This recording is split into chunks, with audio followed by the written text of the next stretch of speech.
കാലം മാറുന്നതിനനുസരിച്ച് മനുഷ്യബന്ധങ്ങളിലും കുടുംബ ബന്ധങ്ങളിലും വലിയ മാറ്റമാണ് വന്നുകൊണ്ടിരിക്കുന്നത്. ഒരു കാലഘട്ടത്തിൽ അച്ഛനും അമ്മയും ഒക്കെ മക്കളെ വളർത്തിയെടുക്കും. മക്കൾ വളർന്നു കഴിഞ്ഞാൽ അച്ഛനും അമ്മയ്ക്കും ഉള്ള അല്ലെങ്കിൽ വീട്ടിലുള്ള മുതിർന്നവർക്ക് ചെലവിന് കൊടുക്കും. ഇതൊക്കെ പരമ്പരാഗതമായി നമ്മുടെ കുടുംബ വ്യവസ്ഥയിൽ നടന്നു വരുന്നതാണ്.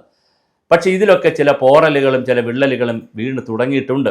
കാരണം എല്ലാവരും സ്വാതന്ത്ര്യത്തെക്കുറിച്ച് ചിന്തിക്കുമ്പോൾ, എല്ലാവരും പണത്തിൻ്റെ കണക്കെടുക്കാൻ പോകുമ്പോൾ, എല്ലാവരും അധികാര കേന്ദ്രങ്ങളായി മാറുമ്പോൾ, നമ്മുടെ ഈഗോയും കോംപ്ലക്സും ഒക്കെ വല്ലാതെ മനുഷ്യർക്ക് വളർന്നു വരുമ്പോൾ അത് പലപ്പോഴും വലിയ വിവാദങ്ങളിലേക്കും കൊലപാതകങ്ങളിലേക്കും പറയുന്നത്. ഞാൻ പറഞ്ഞു വരുന്നത് ഹരിയാനയിൽ നിന്നുള്ള വളരെ വേദനാജനകമായൊരു കഥയാണ്. രാധിക യാദവ് എന്ന് പറയുന്ന വളരെ പ്രധാനപ്പെട്ട ഒരുപാട് മത്സരങ്ങളിൽ പങ്കെടുത്തിട്ടുള്ള 25 വയസ്സ് മാത്രം പ്രായമുള്ള ടെന്നീസ് താരം, ഹരിയാനയിലെ ടെന്നീസ് താരം രാധിക യാദവ്.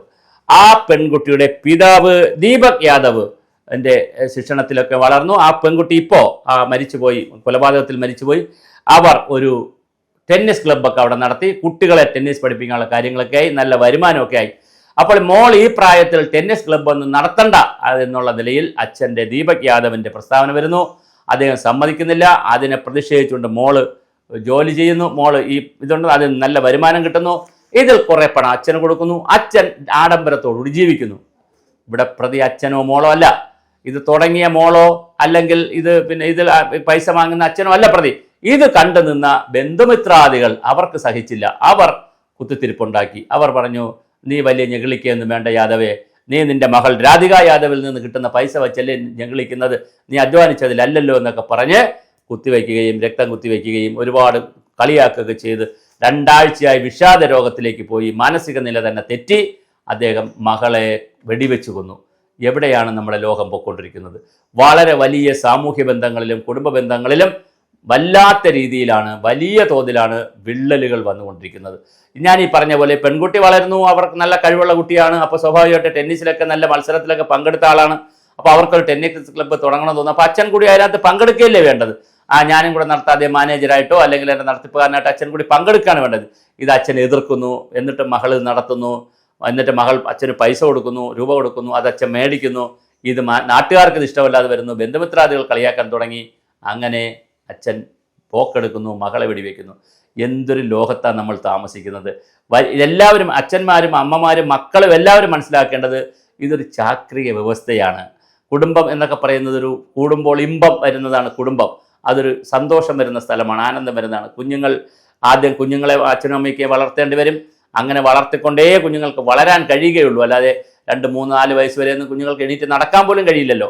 അപ്പോൾ തീർച്ചയായിട്ടും അച്ഛനും അമ്മയെ പ്രസവിക്കണമെങ്കിലും സന്താനം ഉണ്ടാവണമെങ്കിലൊക്കെ അച്ഛനും അമ്മയും വേണം.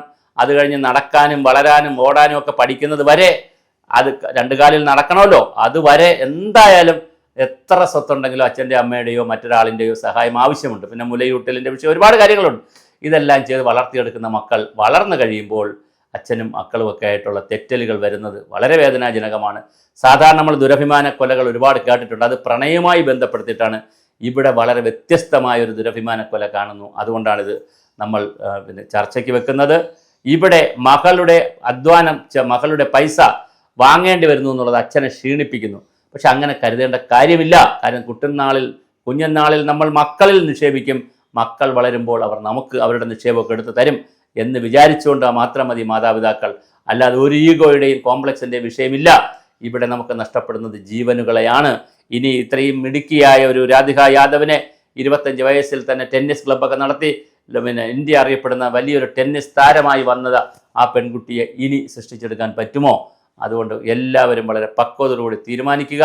കുട്ടികളായാലും അച്ഛനും അമ്മയുടെയൊക്കെ നല്ല കോൺഫിഡൻസ് എടുത്തുകൊണ്ട് മാത്രം ബിസിനസ്സിലേക്കൊക്കെ പോവുക.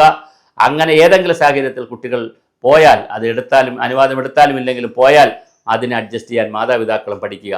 ഇതൊരു വലിയ പാഠമായിക്കോട്ടെ. നമ്മൾ സദാചാരത്തെക്കുറിച്ചൊക്കെ പറയുമ്പോൾ ഇത്തരം ദുരഭിമാന കൊലകൾ നമുക്ക് വലിയ പ്രതിസന്ധിയാണ് ഉണ്ടാക്കുന്നത്. ഇവിടുത്തെ 1-ാം പ്രതി സമൂഹമാണ്, ബന്ധുമിത്രാദികളാണ് എന്നുള്ളതാണ് നമ്മുടെ ഈ ചർച്ച വേറിട്ടതാക്കുന്നത്.